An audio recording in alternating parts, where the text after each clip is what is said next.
You've got dreams, big, bright, almost blinding dreams. You picture yourself living that incredible life, feeling accomplished, free, and proud of what you've built. But then reality taps you on the shoulder with a hard truth. You're stuck. You know what needs to be done. You've read the books, watched the videos, maybe even made the plans. Yet you're not moving. Days slip by, weeks pile up, and that quiet voice inside starts whispering, "You're capable of more than this." At first, it stings. Then it turns into frustration, then guilt, and eventually you start to accept this slower, smaller version of yourself.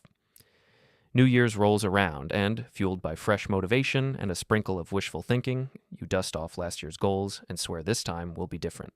You charge forward, for a while. But like a shadow that never leaves, procrastination finds you again, creeping in with the subtle persistence of an unwelcome guest who's decided they live in your house now. Before you realize it, you've convinced yourself you're just lazy, as if it's a fixed part of your identity. But here's the thing. It's not laziness, not really. It's inertia. In physics, inertia means that something at rest tends to stay at rest, and something in motion tends to stay in motion unless something changes its state. That law applies to your work, your habits, your dreams, just as much as it applies to falling apples and rolling planets. The problem isn't that you can't do it. It's that the first push feels so heavy in your mind that you avoid it entirely, distracting yourself with quick, easy hits of entertainment and comfort. The key to breaking free isn't some massive, heroic burst of willpower.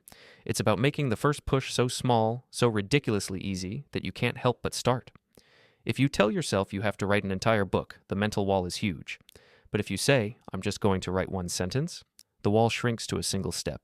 Another trick? The 2-minute rule. Commit to working on something for just 2 minutes, no pressure to continue. Clean one corner of your desk, open one page of your textbook, walk to the end of your street. What usually happens is momentum takes over. You keep going because you've already started. The uphill push is the hardest part. But once you pass that point, you're rolling downhill and it feels effortless. That's the secret. Reduce the size of the first step and let momentum do the rest. This works for the gym, your side hustle, your personal projects, even your relationships. You don't need to conquer the whole mountain today. As Martin Luther King Jr. once said, "You don't have to see the whole staircase, just take the first step. And once you take it, you'll be surprised how far you can go."